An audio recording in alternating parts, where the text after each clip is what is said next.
wants to lose their stuff, right? Well, that's exactly what almost happened to me when not one, but two of the drives in the NAS right here that stores all of our current projects, as well as every past video I've ever made, they just decided to crap out on the same day, pretty much at the same time. Now, by a stroke of, I don't know, pure distilled luck, they happen to be in separate RAID groups, which means the single drive parity that I use in here right now, it saved us. Because I don't actually have a backup for like 95% of what's on this NAS. And to add insult to injury, before those drives died, I was already in need of an expansion. We're like running out of space. So now, not only do I need to buy hard drives to add capacity, but I also have to buy hard drives to replace dead ones, which, given the current global energy, global AI, global storage, well, there's a lot of crises going on. Storage has gotten really expensive. Fortunately, somebody has come to our rescue. The folks over at Tailscale, the fantastic VPN/secure connectivity platform, who sponsored this project, as well as the Linux god himself, Wendell from Level 1 Techs. Thanks to those people, not only are we gonna be able to solve, or at least band-aid my local storage woes, but we're also gonna build something that I have been gravely missing. A real georedundant, I'm talking on the other side of the heckin' continent, buddy backup. Will effectively be each other's disaster plan, and that's kinda sick. But before I can give Wendell any space to back his stuff up, we need to have space here just to store files in general. But not in here because we ain't got no space left. There are at least still some ways to get storage without having to bet the farm. What have I got myself into?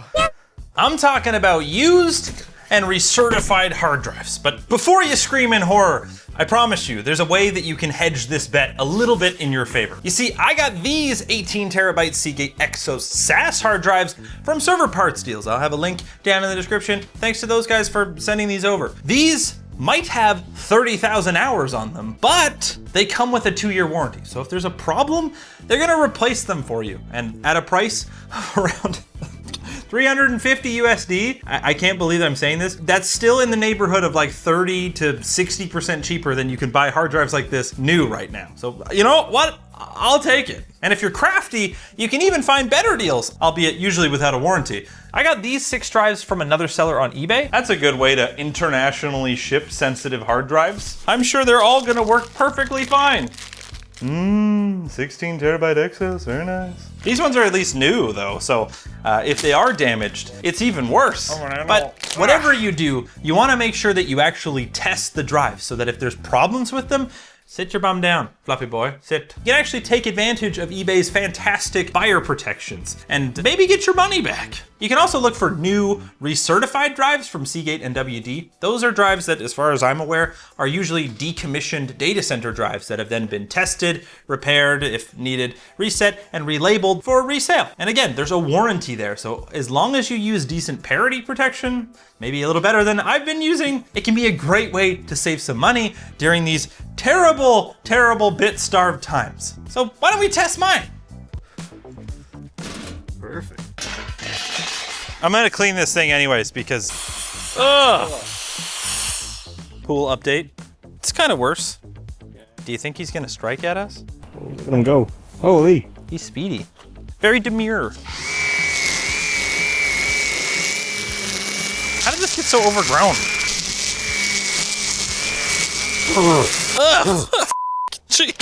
I just got like a shot from nature.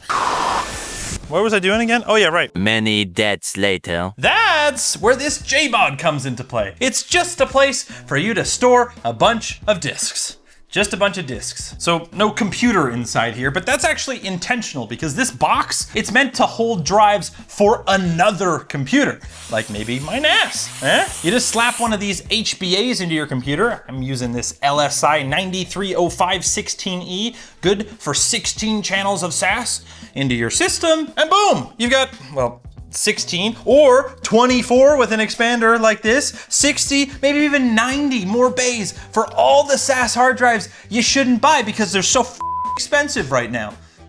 Now, you can usually snag the NetApp version of this JBOD, typically called a DS4246, on eBay for around 300 bucks. Holy fuck. Whoa. Maybe that's why this was 300 bucks. Fixed. Ow.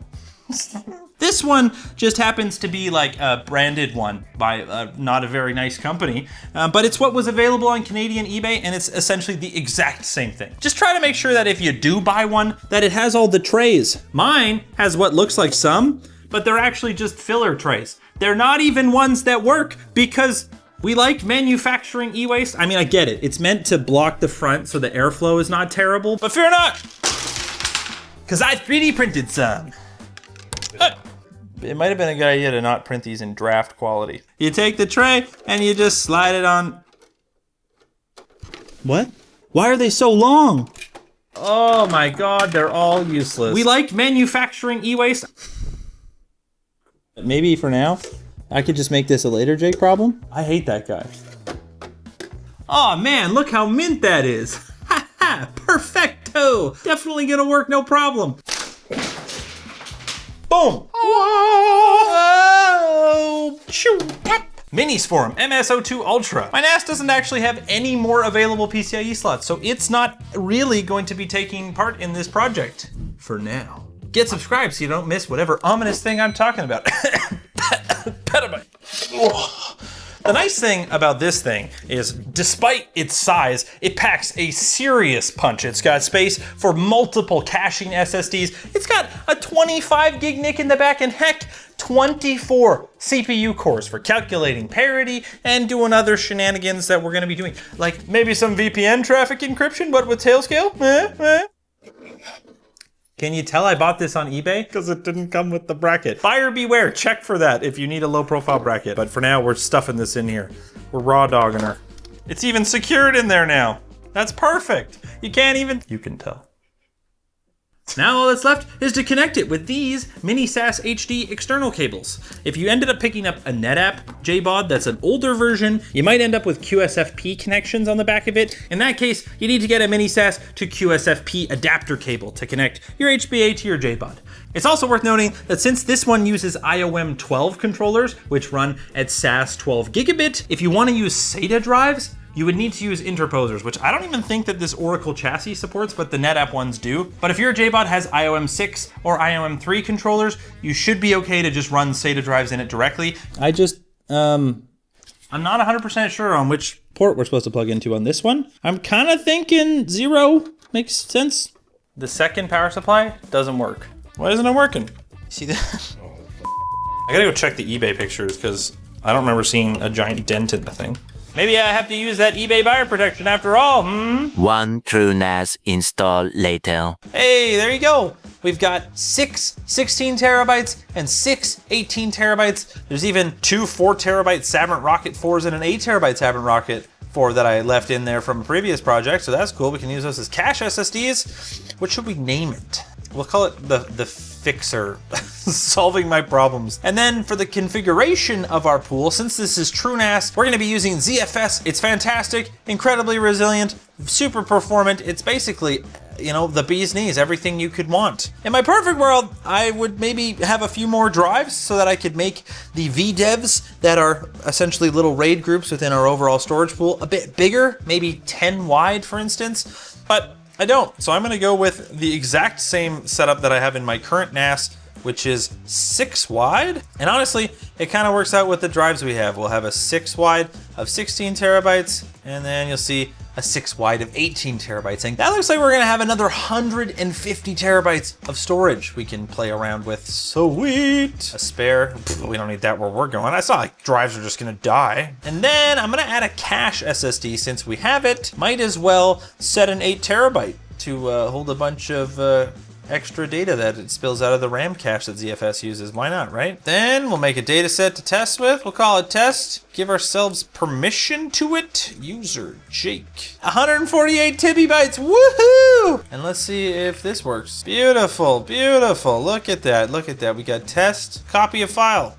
200 megabytes a second, let's go. Now I'm not gonna be able to like do a perfect speed test of this right now because the built-in Linux SMB mounting thing is not very performant, but It's working. that honestly on its own is a great sign. And the fact that we don't have any errors in TrueNAS, also a fantastic sign. And from here, I want to see how many hours are on these drives. And you can check that with their smart data. You're first gonna want a list of your drives by typing ls block. You can see all of them here, SDB down to SDM. And then you just do smart-ctl-a/dev/SDB. Manufactured in week 22 of year 2023. That means those drives have just been sitting on a shelf somewhere for like 3 years, but they only have an hour and 40 minutes on it, so I think that they were not bamboozling us. And then there's the drives we got from Server Part Deals. Those, whoa, wow, these actually have less hours than I think they told me they did. Those are 15,000 hours. Oh, sick. Better than I thought. I mean, usually, even in a business environment,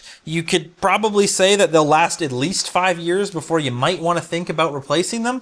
But I have drives that have like 70,000 hours on them that are still just ripping. But these ones have lots of life left in them, and that's fantastic. But despite that we now have some storage, we don't have a backup. And while I could rely on cloud storage for that, maybe Backblaze, some AWS Glacier, the costs on that really start to add up over time. And I'm a freaking data hoarder, man. I need that data.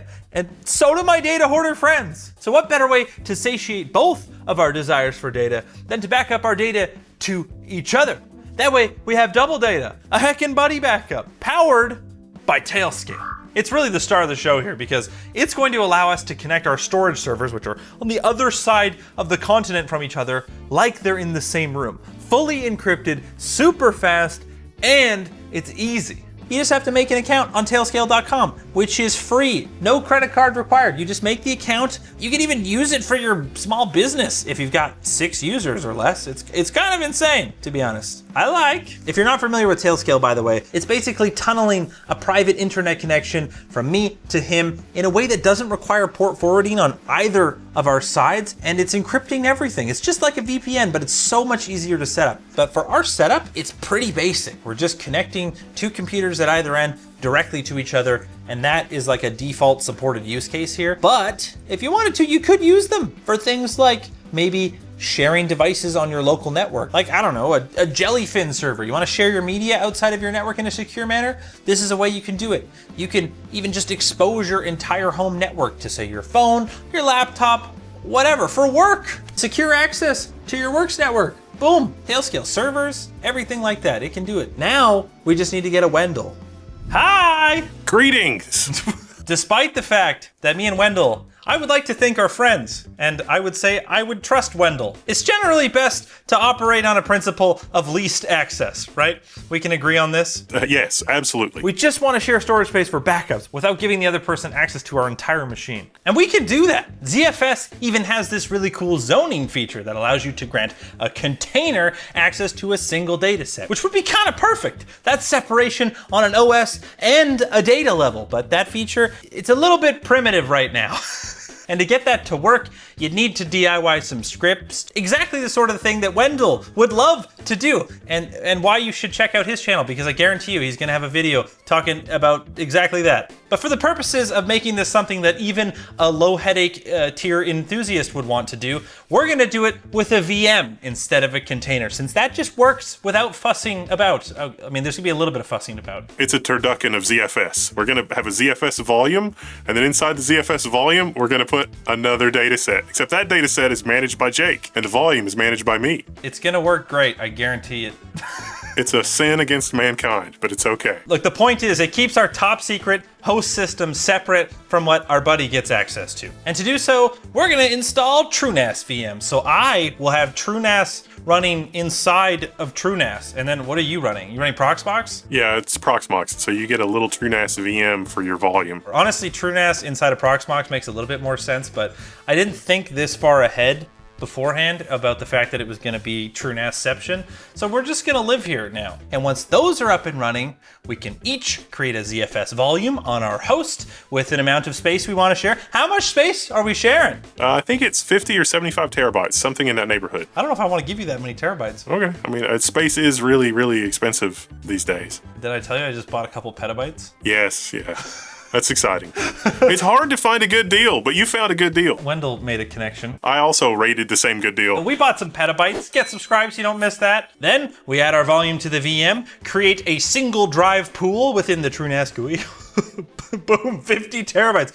That's a big hard drive. Woo! Now the next thing is I gotta SSH into that and install Tailscale. I was just gonna install it as an app in TrueNAS. Oh, living dangerously, are we? It's gonna be fine. You'll excuse me if I'm a little gun shy about trusting apps in TrueNAS. Don't worry, they're gonna change the whole architecture of the app system by the time this video comes out, and then we'll have to remake it. Woo! Anyways, to get Tailscale installed in our VM, I'm just gonna search for it in the TrueNAS App Store. If you're not using TrueNAS, you can just install it. They have a bunch of great information and documentation that you can use, but for this, it's really easy. You just go in here, and the only option that we need to set in here is to add an auth key so that it actually logs into your account. And you get that in your account, go to settings, hit keys, generate an auth key, we'll call it Wendell. It's not gonna matter because it's a one-time use thing anyways. Copy, paste, and that's it. There's a bunch of other features in here if you were doing some fancy stuff. Maybe like using this to advertise some other devices on your network, which you can totally do. You just might be giving Wendell access to it as well then, which you probably wouldn't want in this instance, okay? You definitely also want to think about, I'm adding that to my tailnet. So Jake would have access to my tailnet through that machine. Incorrect. What? Because we're gonna make use of Tailscale's sharing feature, Oh. which by default quarantines that device. So you have access to whatever I give you on that device, maybe everything, definitely everything in this case, but it doesn't have access to any of your stuff. It's really cool. And then you just do the opposite thing to me. In that scenario, that VM for me is actually on your tailnet. Yeah. And your VM on mine is the one that's on my tailnet that I share out to you. Yeah. I didn't actually know you could do this before. I thought it was gonna be way more annoying with access control and whatnot, but the sharing feature is actually like kind of perfect for this.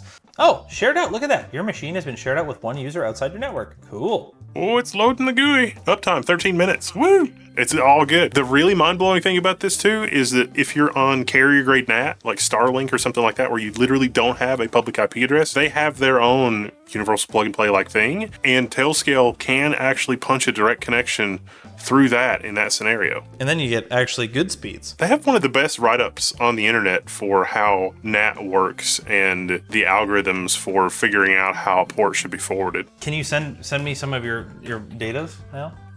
Through rsync. Kick the tires, see what we're looking at in terms of bandwidth, and is it a direct connection? And everything's looking pretty good. The UPnP is saving us. You're telling me there's data on here already, so I should look. Oh yeah. Is this a Linux ISO? Actually, it's a TV show. The joke is that it's a pirated TV show, so it's like a Linux ISO. Oh right, yeah, I forgot that was a thing. He's too. You're too in. I've got this on DVD. It's fun. The other fun thing that I can back up is literally every OS2 program ever written. That sounds like very important data that we must maintain. Now the reason I can see this stuff is because this is just random data Wendell is just rsync sending to the server. But we should try ZFS send and receive, because then we can actually send data fully encrypted and it'll just be gobbledygook to me. Now, since our JBOD server and the storage VM Wendell is sharing to me over Tailscale both run TrueNAS, then we can use TrueNAS's built-in replication feature, which is based on ZFS's snapshot feature, to basically you just take a picture of all your data at a given time and then just throw it at Wendell bit by bit. And it does so incrementally. So if we run backups like every night, for instance, only the differences, the extra files actually have to get sent and stored on the other side. So it's really space efficient and transfer time efficient. If you're doing backups that are not incremental, you suck, basically. I don't know what to tell you. Actually, it's block level. It automatically knows what blocks have changed. I just got nerded. It's great though, because if you get a big database that's, a terabyte and you only change 50 meg inside that 1 terabyte database file, it only has to send 50 meg because it knows what changed at a block level. It's even better than I said, basically, is what Wendell's saying. We just have to add Wendell's VM's credentials within my TrueNAS installation on the JBOD server, the Minisforum, and then you just create a replication task. Now, if you don't care about your buddy being able to see the data you're backing up, you can just go through the wizard and make a normal replication task for your normal ass data. And speaking of which, normal ass Wendell, Can you see the normal ass files I gave you? Let's go look. Hello! So it worked. That's fantastic. And every night, any data that I add in there is just gonna get yucked right at Wendell's face exactly as we want. But what if you don't want Wendell to get smacked in the face with your data, and instead you want him to get hit with incomprehensible encrypted bits that were originally composed of your data? Well, then you need to back up from an encrypted data set. And if you do so, it actually maintains the encryption into the backup, so your buddy won't be able to see anything. You just need to enable full file system replication after creating the task and be backing up from an encrypted data set. And just to be sure that Wendell can't read any of the data I'm sending him, I'm leaving a secret message in here. And once you've seen it, make sure you comment on his video about this setup and tell him what that message said, because he's not gonna be able to read it. So here you go. It's just locked. I can't see it. Not all of the Linux wizardry in the entire world could break this encryption, unless you're maybe Claude Mythos, and then maybe you'll figure it out. Even if there were a side channel attack, it's useless here because you're not decrypting the data on my system. And you don't even get the encryption key. Like, there's actually just nothing there you can do with that data. And that's what makes this so cool. And if you're planning a buddy backup cluster with your friends, you want to access your NAS from anywhere in the world in a secure manner, or heck, you just want to check your security cameras and you don't want to port forward, then what better time than the present to check out Tailscale. Their personal plan will be always free, for now up to 6 users and unlimited devices, without having to supply a credit card. So check it out at tailscale.com/Jacku to get signed up right now, or at the link in the description. And if you want to try Tailscale at work, which you really should, you can use code Jacku for 3 free months on any of their paid plans. Thousands of companies like Nvidia, Lovable, and Duolingo have already made the switch, and so can you. So should you. And I hope you thought this video was pretty sweet. Thanks to Wendell for helping. Bye! Make sure you subscribe to Level 1 Techs. Leave a comment on the video telling him what was actually in the encrypted file I backed up. That'll definitely make him feel better. He's got FOMO of the century. For my video, I'm not going to be like, look, I'm putting these good, 12 to 22 terabyte hard drives in it. I'm going to just go through all the drawers in the basement and just be like, this is what Jake's backing up to. And it's a pile of like WD greens and like 6 terabyte hard drives, because it's like an average of 7 terabytes per drive times 60 bays is like 300 terabytes of storage. 300 terabytes of garbage. You can now approach your tech hoarder friends and say, in these uncertain economic times, look what we're going to do. And we're going to not pay for cloud services, and it's going to literally run on garbage. What if we got, like, I don't know, Jeff Geerling or something? We could have a threesome of garbage. Yeah. A garbage threesome. Yeah. Oh, and then we take it to like another level. Forget ZFS replication. No. We have like a georedundant S3 cluster. And then we run, I don't know, we just run the Level 1 Techs forum off of it, Should be fine, right? It's distributed foruming. Get subscribed to my channel. Check out the Patreon if you want to support us. Bye!